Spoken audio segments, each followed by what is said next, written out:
Hello friends, welcome to NithishFamily 100 day weight loss challenge 33rd day vlog தான் பார்க்க போறோம். வாங்க வீடியோக்குள்ள போலாம். vlog என்னன்னு பார்க்கிறதுக்கு முன்னாடி என்னோட weight என்ன அப்படின்றது பார்த்தறலாம் வாங்க. காலையில மணி 5 ஆகுது. நாங்க எடுக்கிறது நெல்லிக்காய், கருவேப்பிலை, முருங்கைக்கீரை மூணு சேர்ந்த பொடி தான் போட்டு கொதிக்க வச்சு அந்த ட்ரிங்க் தான் எடுக்கறேன். இதுல எந்த விதமான சுகரும் ஆட் பண்ண மாட்டேன். மூணு பொடியும் 1/4 டீஸ்பூன் போட்டு தண்ணியில் கொதிக்க வச்சு அப்படியே எடுக்கிறேன். நேற்று விளாகில் போட்டிருந்தேன் இது எப்படி செய்யணும் அப்படின்றத. ஸோ காலைல ஃபஸ்ட்டு எடுக்கிறது பொடிகளோட ஜூஸ் தான். மணி காலையில் 7:45 ஆகுது. நாங்கள் எடுக்கிறது மாதுளம்பழ ஜூஸ் தான் எடுக்கிறேன். எந்த விதமான சுகருமே ஆட் பண்ண மாட்டேன். மாதுளம்பழமும் ஓரளவுக்கு நாட்டு மாதுளம்பழமாக தான் இருக்குது, நல்லா ஃப்ரெஷ்ஷாகவே இருக்குது. ஸோ காலையில் டீ காஃபிக்கு பதிலாக பழங்களும் இல்லை பழச்சாறு எடுத்துக்கலாம். அந்த மாதிரி எடுத்து ட்ரை பண்ணுங்கள். மெயினாக ப்ரெக்னென்சியில் இருக்கவங்களாம் டெய்லி எடுத்துக்கோங்க, ஹீமோகுளோபின் நல்லா இன்க்ரீஸ் ஆகும். காலையில் டிஃபனாக 8:30 நித்திஷ் இருக்குது. சிறுதானிய தோசை தான், ஒரு தோசை சின்ன தோசையும் அதுக்கப்புறம் ஒரு முட்டை தோசையும் தக்காளி சட்னி. ஸோ வெங்காயம் தக்காளி எல்லாம் போட்டு சிம்பிளான சட்னி தான், கலோரி கம்மி தான். அதனால் அவன் 2 தோசையும் ப்ளஸ் ஒரு முட்டையை எடுத்துக்கிறா. ஸோ நித்திஷோட காலைல சாப்பாடு இது. என்னோடது காலை டிஃபன் நானும் சின்னதாக ஒரு தோசையும் அதுக்கப்புறம் முட்டை தோசை ஒன்றும் சேர்த்து எடுத்திருக்கேன். கொஞ்சமாக தக்காளி சட்னி. சைட் டிஷ்ஷோட அளவை கம்மி பண்ணும்போது நம்ம தோசைகளை கொஞ்சம் கூட எடுத்துக்கலாம். மார்னிங் அப்படின்ற போது கொஞ்சம் ஹெல்த்தியாக எடுத்துக்கலாம். சிறுதானிய தோசை தான். சிறுதானியம் அப்படின்ற போது 4 அரிசியும் ஒவ்வொரு கரண்டி போட்டேன். சாமை, திணை, வரகரிசி, குதிரைவாளி. 4க்கு 1 உளுந்து போட்டு ஊற வச்சு தான் ஆட்டுறது. புளிக்க வச்ச தோசை தான், மாவாட்டி புளிக்க வச்ச தோசை தான் இது. ஸோ மார்னிங் டிஃபன் அப்படின்றது சிறுதானிய தோசையும் ப்ளஸ் முட்டை. மிட் மார்னிங் ஸ்நாக்ஸாக இருக்கிறது நீர்மோர் தான். இது 250 ml வரும். ஸோ நீர்மோர் கொஞ்சம் தயிர் ஒரு கிளாஸ்க்கு 1/4 கிளாஸ்னா 3/4 கிளாஸ் தண்ணி ஊற்றணும். நல்லா அடிச்சுக்கோங்க, கொஞ்சமாக உப்பு போட்டுக்கோங்க. இது கூட கருவேப்பிலை, இஞ்சி போட்டு கூட நீங்கள் மிக்சியில் அடித்து நல்லா நீர்மோராக எடுக்கணும். வெயிட் லாஸ்க்கு ரொம்ப ஹெல்ப்ஃபுல்லாக இருக்கும். இது எல்லாருமே எடுக்கலாம். நீர்மோர் ஒரு சிலருக்கு தொண்டை கரகரன்னு அந்த மாதிரி இருக்கவங்க மட்டும் எடுக்க தேவையில்ல, மீதி எல்லாருமே எடுத்துக்கலாம். நீர்மோர் பொறுத்த வரைக்கும் தயிராவோ இல்லை பாலாவோ தான் அந்த பிசிஓடி தைராய்டுக்கு எடுக்க வேணான்பாங்க. பட் ஆனால் நீர்மோர் எடுக்கலாம். நீர்மோருன்றது அதான், தண்ணி தான் நிறையா இருக்கணும், தயிர் கம்மியாக தான் இருக்கும். அதான் நீர்மோர். இப்போ மிட் மார்னிங் ஸ்நாக்ஸாக எடுக்கிறது நீர்மோர் தான்.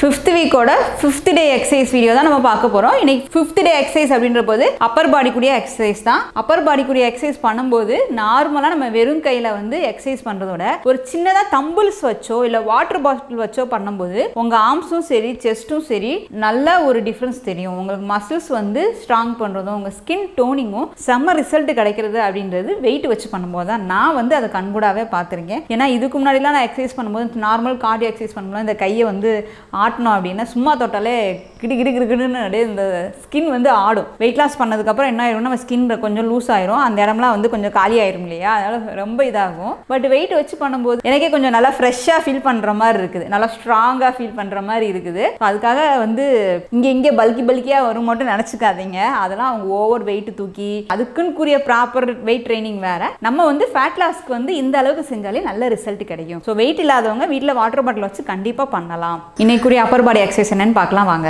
அதே மாதிரி வாக்கிங் நான் ஒரு நாளைக்கு 10,000 போட்டிருப்பேன், ஒரு நாள் 14,000 16,000 காமிக்கும். என்னென்ன நான் எப்பயுமே வாக்கிங் அப்படின்றது காலையில் 1.5 மணி நேரம் நடப்பேன், அப்படி இல்லைன்னா ஈவினிங் 1.5 மணி நேரம். அது குறிப்பிட்ட தூரம் ஒரு 9 கிலோமீட்டர் நடந்துட்டு வருவேன் கண்டினியூஸாக. அது எனக்கு 1 hour 20 நிமிஷம் ஆகும். 10,000 ஸ்டெப்பு 10,500 ஸ்டெப்பு வரும். அதுதான் நான் கண்டினியூவாக நடக்கிறது. அதுக்கப்புறம் அப்பப்போ காமிக்கிற இந்த 4,000 3,000ன்றது அப்பப்போ நான் எக்ஸசைஸ் பண்ணுவோம் இல்லையா, காலையில் எக்ஸசைஸ் பண்ணுறது சாயந்தரம் எக்ஸசைஸ் பண்ணும்போது நம்ம மாட்டியிருப்போம் வாட்ச். அப்போ தனியாகவும் நம்ம கலோரி கால்குலேட் ஆகும், இந்த ஸ்டெப்லையும் கால்குலேட் ஆட் ஆகும். அதை நீங்கள் சேர்த்துக்காதீங்க. தனியாக வாக்கிங் போகிற ஸ்டெப்பு கலோரி எவ்வளோ இருக்கோ அதை மட்டும் தான் நம்ம சேர்த்துக்கணும். ஏன்னா இந்த கலோரி பேனிங் அப்படின்றது ஏற்கனவே நம்ம எக்ஸசைஸில் பேனிங் போட்டிருப்போம், அப்போ இது எக்ஸ்ட்ரா பேனிங் மாதிரி தான் வரும். அதனால அதையும் சேர்த்துக்க கூடாது. ஸோ நீங்கள் எந்த ஸ்டெப்பு எவ்வளோ காலையில் நடக்கிறீங்க 10,000, அதில் எனக்கு எவ்வளோ பேன் ஆயிருக்கு 250. ஸோ அந்த 250 தான் நான் போடுவேன். எக்ஸ்ட்ரா 4,000 நடந்திருக்கேன், உடனே அதுக்கு ஒரு 50 கலோரி ஆட் பண்ணணும் அப்படின்னு பண்ணாதீங்க.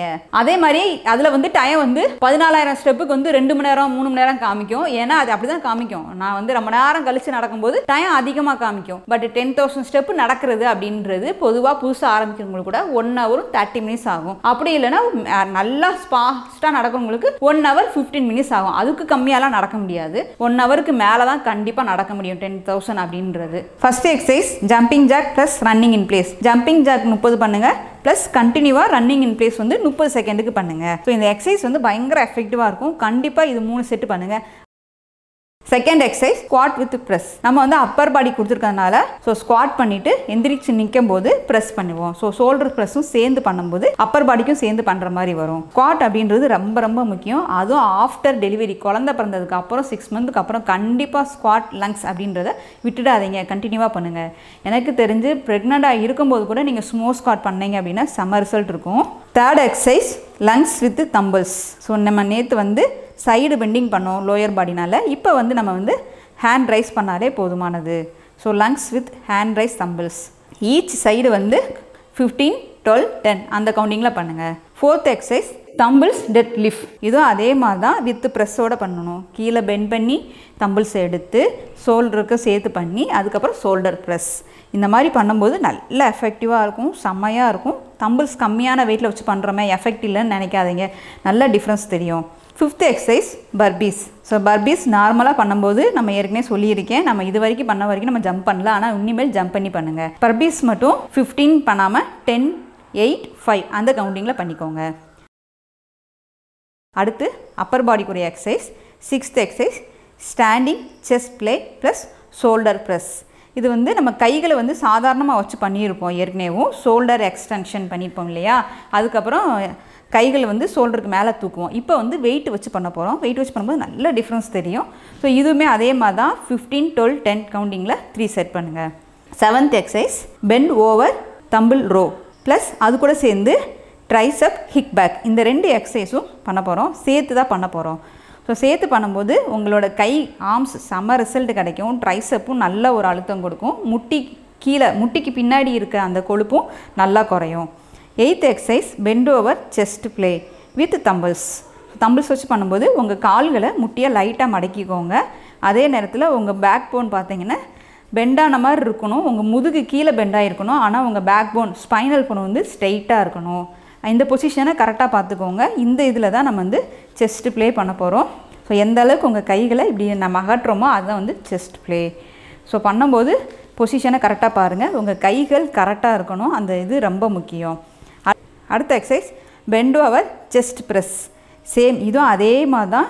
ஸோ உங்கள் பேக் போனை கரெக்டான பொசிஷன் வச்சுக்கோங்க. கைகளை உங்கள் செஸ்ட்டுக்கு நேராக கீழே வச்சுக்கோங்க. 30 டிகிரிலேருந்து கரெக்டாக உங்கள் செஸ்ட்டை வந்து அழுத்தம் கொடுக்குற மாதிரி பண்ணுறது தான் இதோட கவுண்டிங் அப்படின்றதும் 15, 12, 10 கவுண்டிங்கில் பண்ணுங்கள். Last exercise over head tumble triceps extension. இது ரொம்ப முக்கியமான எக்ஸசைஸ். கண்டிப்பாக வாரத்தில் 3 நாள் பண்ணுங்கள். டெய்லி பண்ண வேண்டாம், ஆனால் கண்டிப்பாக வாரத்தில் 3 நாள் அப்பர் பாடி அப்படின்னாலே இந்த எக்ஸசைஸ் பண்ணுங்கள். ஏன்னா பொதுவாக லேடிஸ்க்கு அதாவது ஆர்ம்ஸில் வந்து மேற்பகுதியை விட கைகளோட அடிப்பகுதி பார்த்தீங்கன்னா நம்மளுக்கு எப்பவுமே ரொம்ப லூஸாக இருக்கும் ஸ்கின்னு. அது வந்து டைட்டன் பண்ணுறதுக்கு ட்ரைசப்பை வந்து நம்ம டைட்டன் பண்ணுறதுக்கு கண்டிப்பாக இந்த எக்ஸசைஸ் பண்ணி தான் ஆகணும். இதுவுமே 15, 12, 10 கவுண்டிங்கில் பண்ணுங்கள், செம்ம ரிசல்ட் கிடைக்கும். எக்ஸசைஸ் பார்த்தீங்களா, மறக்காமல் எக்ஸசைஸ் பண்ணும்போது கூல்டவுன் முடிச்சிருங்க. முடித்தாதான் தேவையில்லாத பெயின் வராது. எப்பயுமே எக்ஸசைஸ் முடிக்கும் போது plank plus cobra plus balasana பண்ணிவிட்டு எக்ஸசைஸை முடிங்க. அதுக்கப்புறம் கூல்டவுன் பண்ணுங்கள். கூல்டவுன் முடிக்காமல் எக்ஸசைஸை ஃபினிஷ் பண்ணாதீங்க. அப்போ தான் தேவையில்லாத இன்ஜுரி வராது. அது மாதிரி நம்ம வந்து இப்போ ரொம்ப எக்ஸசைஸ் பண்ணும்போது டயர்டாக இருக்குக்கா, என்னால் 6000 ஸ்டெப் நடக்கும்போதே டயர்டாக இருக்குது, நீங்கள் எப்படி 10,000 நடக்கிறீங்க அப்படின்றீங்க. ஸ்டார்டிங்கில் பண்ணும்போது அப்படி தான் இருக்கும். ஒரு 1000 ஸ்டெப் நடந்தாலே ஒரு மாதிரியாக தான் இருக்கும். ஒரு தடவை சுற்றும் போதே கிருகிருன்னு தள்ளிடும். இந்த வெயிட் லாஸ்லாம் நமக்கு தேவையா அப்படின்னு தான் தோணும். ஆனால் ஒரு ட்ரெஸ்ஸு நம்மளுக்கு டைட்டாக இருக்க ட்ரெஸ்ஸு லைட்டாக லூஸ் ஆகிட்டாலே வரும் சந்தோஷம் இருக்கும் பார்த்தீங்களா. அதுக்கப்புறம் ஆட்டோமேட்டிக்காக நீங்களாவே பண்ண ஆரம்பிச்சிருங்க. எல்லாமே மோட்டிவேஷன் தான். ஃபஸ்ட்டு எல்லாமே கஷ்டமாக தான் இருக்கும், பண்ண பண்ண ரொம்ப ஈஸியாக வந்துடும், ஒரு பிரச்சனையும் இருக்காது. எதையுமே விடாமுயற்சியோட கண்டினியூஸாக பண்ணுங்கள், அதுதான் ரொம்ப முக்கியம். மணி 12 ஆகுது. மத்தியான சாப்பாடாக எடுக்கிறது இன்றைக்கி சாதாரண ரைஸ் தான் செஞ்சேன். இது ஒரு 100 கிராம் எடுக்கிறேன். வீடியோவாக எடுக்கும்போது பயங்கர பிரைட்டாக இருக்குது, 2 லைட்டு போட்டிருக்கிறதுனால நார்மலான கலரில் தான் இருக்கும் ரைஸு. ஸோ ரைஸ் வந்து 100 கிராம். கீரை கடையல், பாசி பருப்பு துவரம்பருப்பு போட்டு கீரை போட்டு அரைக்கீரை போட்டு கடையல், இது வந்து 100 கிராம் எடுக்கிறேன். புடலங்காய் பொரியல் 100 கிராம், கோவக்காய் பொரியல் 100 கிராம். மத்தியான சாப்பாடாக நான் இதாக எடுக்கிறேன். நித்திஷ் அப்படின்ற போது அவனுக்கு 100 கிராம் ரைஸு, அப்புறம் காயெல்லாம் 50 கிராம், அப்புறம் கீரை மட்டும் கொஞ்சம் கூட போட்டிருக்கேன் அவனுக்கு, நித்திஷ்க்கு. நித்திஷோட சாப்பாடு தான். இப்போ தான் கீரை கிடச்சிருக்கு எங்களுக்கு. மெயினாக சாயந்தரம் வெளியே வாக்கிங் போகும்போது தான் கீரை கிடைக்குது. காலையில் இப்போ வந்து விற்க வர்றதில்ல, லேட்டாக தான் வராங்களாம். ஈவினிங் ஸ்நாக்ஸாக இருக்கிறது செவ்வாழை தான். ஒரு செவ்வாழை எடுத்துக்கிறேன். நானும் நித்திஷும் ஒரு செவ்வாழை எடுக்கிறோம். மணி வந்து 3 மணி ஆகுது. ஸோ எக்ஸசைஸ் பண்ணுறவங்க கண்டிப்பாக டெய்லி ஒரு வாழைப்பழம் எடுத்துக்கோங்க. எக்ஸசைஸ் பண்ணும்போது அந்த டைட்னஸை கொடுக்காமல் இருக்கிறதுக்கு வாழைப்பழம் ரொம்ப ஹெல்ப்ஃபுல்லாக இருக்கும். செவ்வாழை தான் எடுக்கணும் இல்லை, நாட்டு வாழைப்பழம், மஞ்சள் வாழைப்பழம், மோரிஸ் பழத்தை தவிர மீது எல்லா பழங்களும் எடுத்துக்கலாம். நைட்டு மணி 7:30 ஆகுது. இன்னைக்கு நைட்டு சாப்பாடா நானும் நித்திஷும் ஃப்ரூட்ஸ் தான் எடுத்துக்கிறோம். நான் வந்து எனக்கு கலோரி வந்து கம்மியா தான் இருந்தது. மத்தியான சாப்பாடும் காலையில சாப்பாடையுமே கொஞ்சம் நல்லா ஹெவியா சாப்பிட்டுக்குவேன். ஹெவினா ஓரளவுக்கு சத்தா. காலையில 400 அப்படின்னா மத்தியானத்துக்கு ஒரு 300, ராத்திரிக்கு ஒரு 200, அதாவது 200னா ஒரு 150 அந்த மாதிரி இருக்க அளவுக்கு எடுத்துக்குவேன். அந்த மாதிரி எடுத்துக்கும் போது வெயிட் லாஸும் ஃபாஸ்டா இருக்கும். காலையில ஏன் அப்படின்னா நம்மளுக்கு ஃபுல் ஒர்க் இருக்கும். அப்படின்ற போது நம்ம கம்மியா சாப்பிட்டோம்னா ரொம்ப டயர்ட் ஆயிருவோம். வீட்டு வேலையும் செஞ்சு எக்ஸசைஸும் பண்ண முடியாது. அதனால காலையில மத்தியானம் கொஞ்சம் எடுத்துக்கோங்க. நைட்டுக்கு இந்த மாதிரி எடுத்துக்கோங்க. நைட்டுக்கு ஃப்ரூட்ஸ் எடுக்கலாமான்னு கேக்குறீங்க. அதாவது ரொம்ப லேட் நைட்ல ஃப்ரூட்ஸ் எடுக்க கூடாது. நான் எடுத்து 3 மணி நேரம் கழிச்சு தான் படுக்க போவேன். இப்ப 7 மணிக்கு 7:30க்கு எடுக்கிறோமா, படுக்கும்போது மணி 9:30 10 ஆயிடும். அந்த மாதிரி எடுத்துக்கலாம். ரொம்ப 8 மணி 9 மணிக்கு 10 மணிக்கு அந்த மாதிரி ஃப்ரூட்ஸ் எடுக்காதீங்க. வாழைப்பழம் எடுத்துக்கலாங்க, ஒன்றும் பிரச்சனை கிடையாது. இப்போ நான் எடுத்துக்க அளவுகள் அப்படின்றது குக்கும்பர் வந்து 200 கிராம் எடுத்திருக்கேன். ஆப்பிள் 50 கிராம், கொய்யாப்பழம் 50 கிராம் தான். நிதிஷ் வந்து அவங்க ஃப்ரெண்டு வீட்டில் இன்னைக்கு பிரெட்ல வந்து பீனட் பட்டர் தடவி அவங்க ஆன்ட்டி கொடுத்துட்டாங்களாம். அதனால அது 2 பிரெட் சாப்பிட்டுட்டேமா, அதனால எனக்கு சாப்பாடு வேணாம், நானும் பழங்கள எடுத்துக்கிறேன் அப்படின்ட்டான். சரின்னா அவனுக்கு பழம் தான், கொஞ்சமா குக்கும்பரும், அவனுக்கும் ஆப்பிள்ல பாதி நானும் பாதி அவனும் அதே மாதிரி ஒரு கொய்யாப்பழத்துல நான் பாதி அவன் பாதி அவன் எடுத்துக்கிட்டான். ராத்திரி டிஃபனா நாங்க எடுக்கிறது இதுதான். நைட்டு மணி 8:30 ஆகுது. கடைசியா இருக்குது ஃபேட் கட்டர் ட்ரிங்க் தான். நிதிஷ் கோமாட்டும், நாங்க 2 பேரும் கரிஞ்சீரக சீரகம். ஸோ நீங்க கரிஞ்சீரக சீரகம் எடுக்கிறது ஓகேக்கா, எதுக்கு நிதிஷ் அப்பாவுக்கும் கரிஞ்சீரகம் வாட்டர் கொடுக்குறீங்க அப்படின்னு கேட்டிருந்தீங்க. 40 above மேலேயே சுகரை வந்து ஓரளவு கண்ட்ரோல் பண்ணணும். சுகர் வரக்கூடாது, வரவிடாம கண்ட்ரோல் பண்ணணும். இந்த கருஞ்சீரகம் சுகர் பேஷண்டும் எடுத்து குடிக்கலாம். ராத்திரிக்கு கருஞ்சீரக ட்ரிங்க் வந்து குடிக்கலாம். ஏன்னா சுகரை நல்லா கண்ட்ரோல் பண்ணும். அதே நேரத்தில் லோ சுகர் இருக்கவங்க கருஞ்சீரகம் எடுத்துக்காதீங்க, அது ரொம்ப லோவாக்கிரும். ஸோ சுகர் பேஷண்ட் ராத்திரிக்கு கருஞ்சீரக வாட்டர் குடிக்கலாம். அந்த சுகர் வந்து நல்லா இன்சுலின் லெவல்லாம் கரெக்டாக கொண்டு வரதுக்கு ரொம்ப ஹெல்ப்ஃபுல்லா இருக்கும். அதனால தான் வந்து நிதிஷ் அப்பா எடுத்துக்கிறாங்க. ஏன்னா இப்போ வந்து அவங்க ஒர்க்கு அதிகமா இருக்கு. அதனால அவங்களால எந்த விதமான ஒரு ஆக்டிவிட்டியும் செய்ய முடியல. முந்தைய கூட வாக்கிங் வருவாங்க, இப்ப வாக்கிங்கும் அவங்களால என் கூட வர முடியல. வேலை அதிகமா இருக்கும்போது இல்லையா, அதனாலதான் வந்து கருஞ்சீரகம், ஓமம், சுக்கு, மல்லி, கொள்ளு எல்லாம் எடுக்கும்போது என்னென்ன நம்ம சாப்பிட்ற சாப்பாடை கொஞ்சம் சீக்கிரமா செரிமானம் பண்ணிடும். நம்ம மெட்டபாலிக் ரேட்டை ஏத்துறதுக்கு ரொம்ப ஹெல்ப்ஃபுல்லா இருக்கும். ஸோ 40 வயசுக்கு மேல இருக்கவங்க இந்த ட்ரிங்க் எடுத்துக்கலாம். எல்லாருமே ரொம்ப ஹெல்ப்ஃபுல்லா இருக்கும். ஏன்னா உடல் உழைப்பு இல்ல, உட்காந்தே ரொம்ப நேரம் நான் வேலை செய்யறேன் அப்படின்றவங்க எல்லாருமே இந்த ட்ரிங்க் எடுத்துக்கலாம். இர்ரெகுலர் பீரியட் மட்டும்தான் எடுக்கணும்னு கிடையாது, எல்லாத்துக்குமே பயங்கர ஹெல்ப்ஃபுல்லா இருக்கும். யாரும் மட்டும் எடுக்கக்கூடாது அப்படின்னா பிரெக்னன்சிக்கு ட்ரை பண்றவங்க, மாசமா இருக்கவங்க மட்டும் எடுக்க வேணாம். ஏன்னா சூட்டா கலப்பி விட்டுரும், அதனாலதான் வேண்டான்றது. ஸோ இன்னைக்கு என்னோட டயட் அண்ட் ஒர்க் அவுட்டை நான் சூப்பரா ஃபினிஷ் பண்ணிட்டேன். நீங்களும் அதே மாதிரி ஃபினிஷ் பண்ணிப்பீங்க அப்படின்னு நினைக்கிறேன். இப்போ இந்த வீடியோ உங்களுக்கு பிடிச்சிருந்தா லைக் பண்ணுங்க, ஷேர் பண்ணுங்க, தென் உங்கள் கருத்துக்களை கமெண்ட் பண்ணிக்கோங்க. Thank you so much. மீண்டும் நாளை ஒரு விளாகில் சந்திக்கலாம்.